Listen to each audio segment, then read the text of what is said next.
Hello everyone. आज आपको interest on loan के बारे में लास्ट क्लास में इंटरेस्ट ऑन लोन से रिलेटेड क्वेश्चन आप किए थे, तो अभी इंटरेस्ट ऑन लोन से रिलेटेड और डिफरेंट डिफरेंट क्वेश्चन है जो कि बगैर उसको सॉल्व नहीं किए आपको समझ में नहीं आएगा। तो आप पहले क्वेश्चन लिखिए, जब क्वेश्चन सॉल्व करेंगे तो फिर इंटरेस्ट ऑन लोन के बारे में आपको पूरा क्लियर समझ में आएगा, क्योंकि पूरा डिटेल में बताएंगे और समझ में आएगा, क्योंकि सब डिफरेंट डिफरेंट तरीका होगा इसका निकालने का। तो पहले क्वेश्चन पहले आप लिख लीजिए। क्वेश्चन स्टार्ट कर रहे हैं। इनकम फ्रॉम हाउस प्रॉपर्टी का ये क्वेश्चन है, आप इसको पहले लिखिए फिर सॉल्व करेंगे। लिखिए mister Joseph owns a house which is let out for residential purpose, full stop. Mister Joseph owns a house which is let out for residential purpose, full stop. The construction of the house is completed in June 2015. The construction of the house is completed in June 2015, full stop. The annual letting value of the house is rupees 96,000. The annual letting value of the house is rupees 96,000, full stop. Municipal tax paid rupees 20,000. Municipal tax paid rupees 20,000, full stop. He spent rupees 24,000 on whitewashing on 1st April 2013. He spent rupees 24,000 on whitewashing on 1st April 2013. He had borrowed BORROWED borrowed rupees 30,000 on pro note at 12% interest and spent it on the construction of the house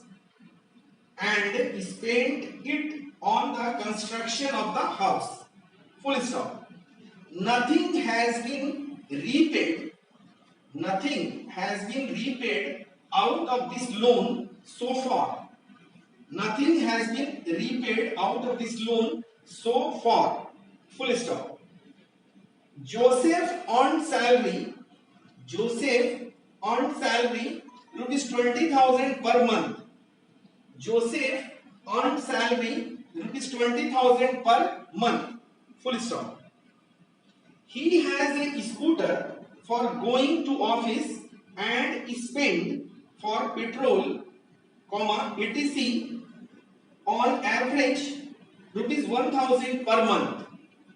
He has a scooter for going to office and spend for petrol, etc. on average rupees 1,000 per month, full stop. Compute his income from house property. And also his total income for assessment year 2019-20. एक बार और मिला लीजिए। Mr. Joseph owns a house which is let out for residential purpose, full stop. The construction of the house is completed in June 2015, full stop. The annual letting value of the house is rupees 96,000, full stop. Municipal tax paid rupees 20,000, full stop. He spent rupees 24,000 on whitewashing on 1st April 2013. He had borrowed rupees 30,000 on pro note at 12% interest and spent it on the construction of the house, full stop. Nothing has been repaid out of this loan so far, full stop. Joseph earned salary rupees 20,000 per month, full stop. He has a scooter for going to office and spend for petrol, etc. on average rupees 1,000 per month, full stop दीजिए. Compute his income from house property and also his total income for assessment year 2019-20।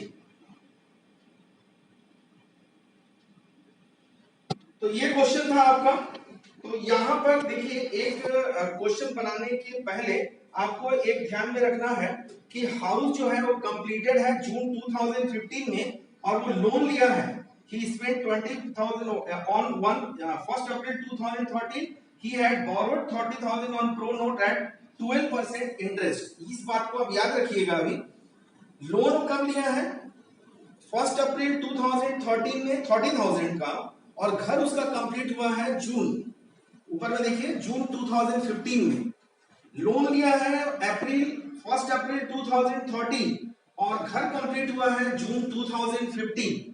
ये बात को आप अभी याद रखिए। अभी जब क्वेश्चन सॉल्व करेंगे तो यहां उसका जरूरत पड़ेगा। तो अब आप बोर्ड में देखिए, इसका हेडिंग है competition of income from house property of mister Joseph. आप यह नाम भी दे सकते हैं, competition of income from house property of mister Joseph. ये ऐसा नाम भी आप दे सकते हैं। अगर नाम है तो आप चाहे तो हर एक क्वेश्चन में ऐसा लिख सकते हैं। For the assessment year 2019-20।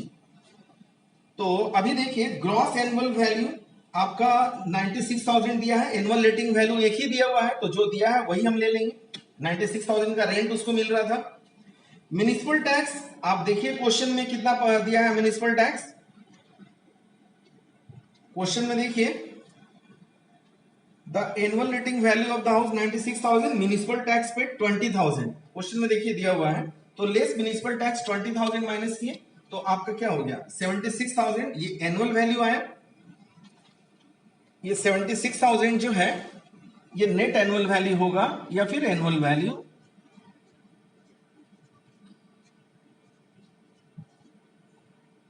ये हो गया एनुअल वैल्यू।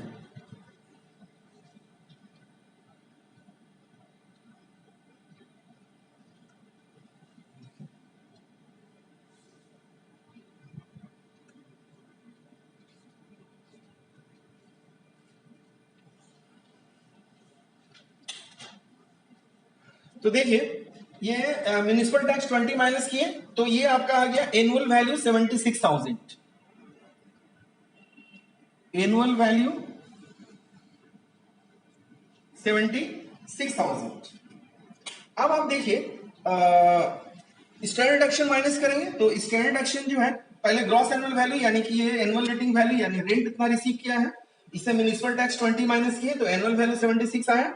अब लेस स्टैंडर्ड डिडक्शन जो कंपल्सरी डिडक्शन है, एवरी टाइम आपको बताया, एवरी क्वेश्चन में आप जब बताते हैं उस समय आपको बताते हैं कि ये कंपल्सरी डिडक्शन है 30%।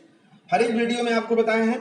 तो लेस 30% ऑफ एनुअल वैल्यू, इसका 30% निकालेंगे तो 22,800 आएगा। 22,800।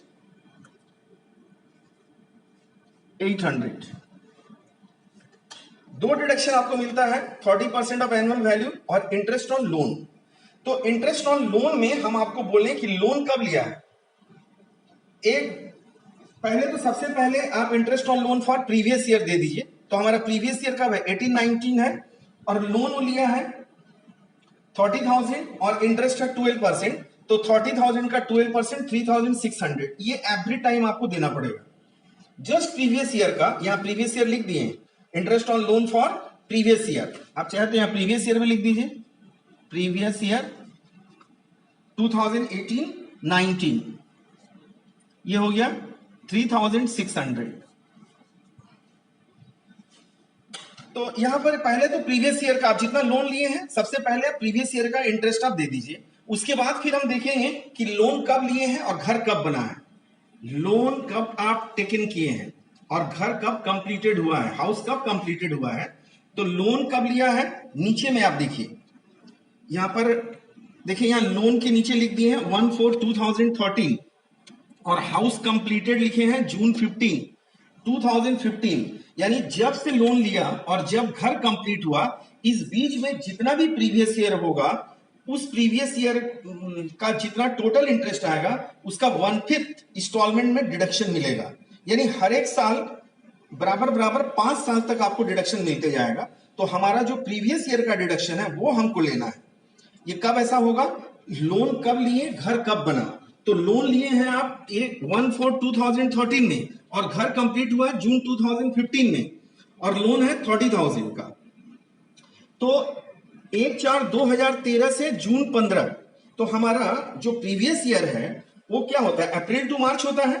तो 1/4/2013, तो एक हमारा प्रीवियस ईयर आया 13-14 और दूसरा आया 14-15।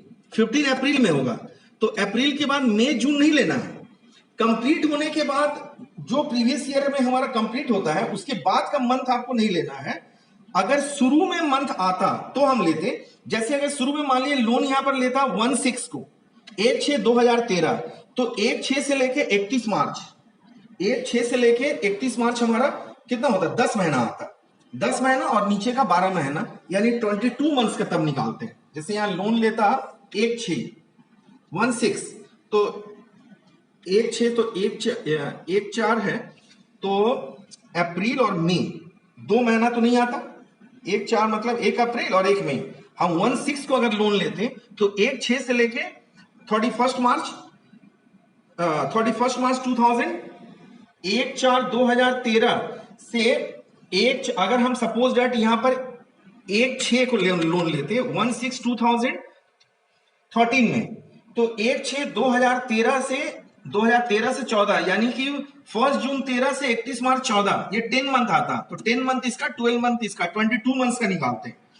लेकिन जस्ट हमारा प्रीवियस ईयर में 2013 में 1/4 है, तो 1/4 से हमारा प्रीवियस ईयर स्टार्ट भी होता है। तो 1/4 यानी कि 1 अप्रैल 13, तो 13-14 1 साल आया और 14-15 2 साल आया, क्योंकि जून 15 में कंप्लीट हो जा रहा है। उसके आगे तो और मिलेगा नहीं, और कंप्लीट होने के बाद मंथ्स में आपको नहीं लेना है। तो 30,000 का ये 2 साल आया, तो 30,000 का हमारा लोन कितना है, 30,000 है, और 30,000 का 12%, तो 30,000 का 12% 3,600, और फिर 3,600 सेकेंड ईयर के लिए, तो 7,200 का 1/5 इंस्टॉलमेंट में मिलता है। तो 7,200 का 1/5 कितना होगा, 1440। क्लियर है?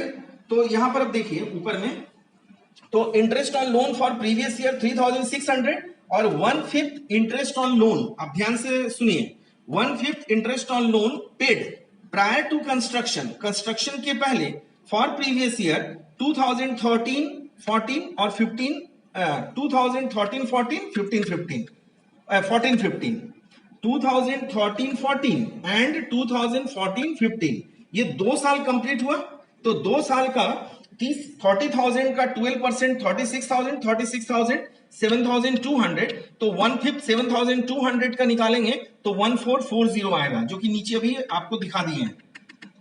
7,200 का 1/5 निकाले तो 1440 आएगा। तो 2 साल कैसे हुआ, 13-14, 14-15, तो 13-14, 14-15 का 30,000 का 30,000 का 12% 30,000 का 12% 3,600 होगा, क्योंकि देखिए 12% इंटरेस्ट 30,000 का लोन है, तो 30,000 इंटू 12/100, तो 3,600, 3,600 7,200, और 7,200 का 1/5 लेंगे तो 1440।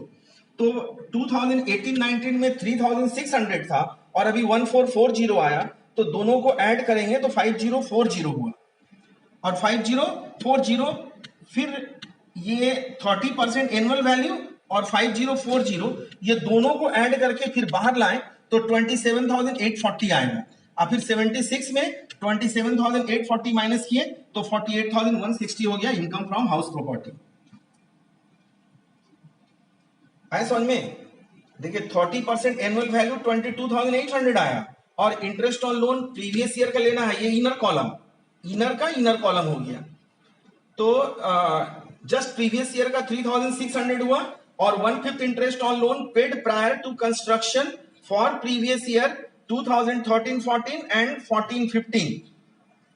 अगेन पढ़ दे रहे हैं, 1/5 interest on loan paid prior to construction for previous year 2013-14 and 14-15 rupees 7,400, तो रुपीज 7,200, सॉरी, तो 1/5 क्यों 7,200 कैसे आया, 30,000 का 12%, पहला साल का 3,600 और दूसरे साल का 3,600, तो 3,600 और 3,600 3,600 3,600 7,200 होगा 7,200, इसका 1/5 निकालेंगे तो 1440 होगा, दोनों को ऐड कर देंगे तो टोटल इंटरेस्ट ऑन लोन हो गया 5040, ये दोनों इंटरेस्ट ऑन लोन हुआ, और फिर 2800 हो गया 30%, ये दोनों को ऐड करके फिर बाहर लेके जाएंगे, अब फिर माइनस करेंगे तो इनकम फ्रॉम हाउस प्रॉपर्टी आएगा। तो ये लिखने का तरीका आप कॉपी में जब आप लिखिएगा तो सही तरीका से लिखिएगा। ये इनर कॉलम एक 30% है और इंटरेस्ट ऑन लोन का दो माने इनर कॉलम, इनर का इनर कॉलम में आया, अब फिर बाहर गया 5040। क्लियर है?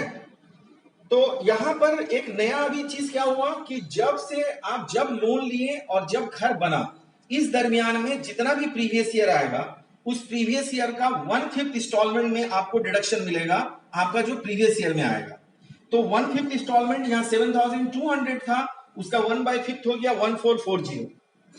तो इंटरेस्ट ऑन लोन जस्ट हमारा प्रीवियस ईयर का 3600 और 1/5 इंस्टॉलमेंट में जो था वो 1440, टोटल इंटरेस्ट ऑन लोन का डिडक्शन हो गया 5040, और फिर टोटल डिडक्शन कितना हुआ 30% 22,800 और 5040, तो दोनों मिलके हो गया 27,840। फिर एनुअल वैल्यू से हम माइनस कर दिए तो इनकम फ्रॉम हाउस प्रॉपर्टी आ गया। अब देखिए इस क्वेश्चन में आपका टोटल इनकम भी बोल रहा निकालने के लिए, तो टोटल इनकम कैसे निकालेंगे? यहां पर देखिए इनकम फ्रॉम सैलरी, यहां पर देखिए दिया हुआ है he had borrowed 30,000 on income from salary, नीचे में देखिए दिया हुआ है out of this loan so for Joseph on salary 20,000 per month, तो 20,000 इंटू 12 2,40,000 होगा, और स्टैंडर्ड डिडक्शन कंपल्सरी डिडक्शन होता है, मैक्सिमम 40,000 लेते हैं इसमें, तो 2 लाख हो गया। तो ये हो गया सैलरी का, ये सैलरी आपको पहले ऑलरेडी पूरा डिटेल में आपको सैलरी पढ़ाए हुए हैं। तो इनकम फ्रॉम सैलरी और ये कंपल्सरी डिडक्शन मैक्सिमम 40,000 होता है, पहले भी बताए हुए हैं आपको, तो इसमें आपको ये स्टैंडर्ड डिडक्शन मिलेगा। तो ये माइनस किए 2 लाख आया, क्योंकि इसमें स्टेटमेंट ऑफ टोटल इनकम बोल रहा निकालने के लिए। अब टोटल इनकम कैसे निकलेगा? ये आपका इनकम फ्रॉम सैलरी हो गया, और ये इनकम फ्रॉम हाउस प्रॉपर्टी जो आप 48,160 निकाले थे, इनकम फ्रॉम हाउस प्रॉपर्टी 48,160 निकाले, और इनकम फ्रॉम सैलरी 2 लाख निकाले, तो ये दोनों को ऐड कर देंगे तो 2,48,160 होगा। तो ये हो गया क्वेश्चन अभी कंप्लीट, क्योंकि इसमें स्टेटमेंट ऑफ टोटल इनकम भी बोल रहा निकालने के लिए। तो टोटल इनकम में इनकम फ्रॉम सैलरी 2 लाख आया, और इनकम फ्रॉम सैलरी 2 लाख आया, और इनकम फ्रॉम हाउस प्रॉपर्टी आया है 48,160, देयरफॉर टोटल इनकम इज 2,48,160। तो ये आपका टैक्सेबल टोटल इनकम हो गया 2,48,160, सैलरी का और हाउस प्रॉपर्टी का। सैलरी का इनकम है 2 लाख और taxable income from house property है 48,160, therefore total income will be 2,48,160। Clear है कॉन्सेप्ट? अब देखिए इसमें और कुछ नया चीज आपको बताते हैं।